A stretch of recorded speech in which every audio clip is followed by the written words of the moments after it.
ਕਿਸੇ ਦੀਆਂ ਇੱਟਾਂ ਸਾਨੂੰ ਬੱਚਿਆਂ ਨੇ ਖਿਲਾਰੀਆਂ ਹਨ ਤੇ ਉਹ ਕਹਿੰਦੇ ਸੀ ਇਹਨਾਂ ਨੂੰ ਜੋੜ ਦਿਓ। अस्सलाम वालेकुम।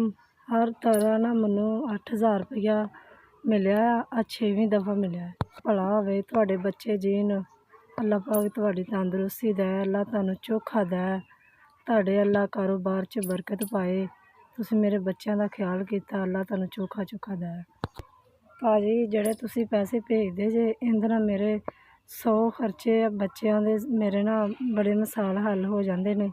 मैं बच्चों के बैग नहीं सी आया, बैग लैके आई हाँ तो इन्होंने पैसों नाल मैं बड़े ना अखराजात पूरे कर लेनी हाँ। तो अल्लाह पाक तुहाडी तंदुरुस्ती दे, तुहानू अल्लाह पाक चोखा चोखा दे, तुहाडे माँ बाप नूं तुहाडे सिर ते सलामत रखे, तुहाडे अल्लाह धियां पुत्रां दी खैर करे, अल्लाह पाक उन्हां नूं कामयाब करे। मेरा बच्चा काफ़ी दिनों का बीमार है तो मैं डॉक्टर को चंगे डॉक्टर को खड़ के हुण बच्चे अपने दा इलाज करावांगी, अदी दवाई लैके आवांगी।